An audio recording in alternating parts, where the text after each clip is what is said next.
म्हणजे तुम्ही नंतर तरी ग्रुप करून एकमेकांना बोलून काहीतरी पुढचं करू शकता. एकटे एकटे घरी बसून काय करणार?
भाई तू कुठून आलीस? आज कशाचा पेपर होता? कुठे पेपर होता?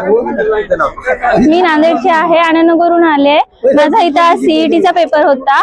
आम्ही 9:30 वाजता इथं प्रॉपरली आलो. आल्याच्या नंतर आमची चेकिंग वगैरे व्यवस्थित काहीच झाली नाही. त्यानंतर आम्हाला क्लासमध्ये नंबर, सीट नंबर वगैरे काही लिहिलेले नव्हते. त्यांची मॅनेजमेंट अजिबात चांगली नव्हती. तरी पण आम्ही क्लासमध्ये वगैरे बसलो. आमचे पीसीच लॉग इन झाले नाहीत. ज्यांचे पीसी लॉग इन झाले ते एक्झाम देत होते, त्यांना पण काही ना काही प्रॉब्लेम येत होते. 400 जण आम्ही इथं विद्यार्थी आलो, तर यांच्याकडे अवेलेबल फक्त 300 पीसी होते. तर बाकीच्या 100नी काय करायचं? आणि त्यातलेच काही 100 जणांचे पीसी लॉग इन झालेच नाहीत. मग आम्ही सगळ्यांची एक्झाम बंद झाली. आता आमचं 1 वर्ष वाया जाईल एकतर. आणि आमचा रिझल्ट पण आम्ही म्हणजे एक 5-6 क्वेश्चन सोडवले का आमचं एक्झाम बंद झाली. तर आमचा रिझल्ट आता 0 येईल आणि आमचं पूर्ण वर्ष हे वाया जाणार आहे. तर आमचं वर्ष वाया जायला नको. आमची एक्झाम पुन्हा व्हायला हवी. आमचं हॉल तिकीट परत यायला हवं. आणि प्लीज सर, आमचं हे वर्ष वाया जाऊ देऊ नका. मी प्रवीण पिंपरे, वसमत इथून मी आलतो. सीईटी साठी माझा बीएड साठी एक्झाम होती. मराठवाडा येथे आलोय मी. 11 वाजता माझा पेपर होता. पेपर दिला, लॉग इन झाला, सगळं झालं. 4 प्रश्न सोडवले. अचानक काही समजा मुलांचा आवाज आला, गोंधळ झाला. तर नंतर सगळ्यांची सिस्टीम बंद झाली.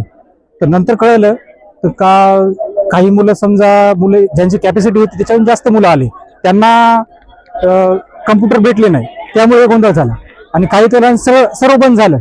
आणि आता सर माझं आता मी 1000 रुपये भरलेत. आता कसं करावं सर? आता या एक्झामचं माझं कसं होईल?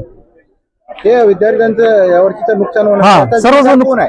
हा, कोण आहे? आणि रिस्पॉन्सिबल पर्सन इथे कोणी नाहीत, जे आम्ही विचारल काही गोष्टी कशामुळे झालं काय नाही, कोणी नाही इथं. आता याचं जबाबदार कोण द्यावं? प्रशासन बी नाही इथं. हा, यासाठी माझी एवढीच मागणी आहे, ही जी शीट होती सकाळची परत घ्यावी, परत शीट घ्यावी आणि विद्यार्थ्यांचं नुकसान होऊ नये, हीच माझी मागणी आहे.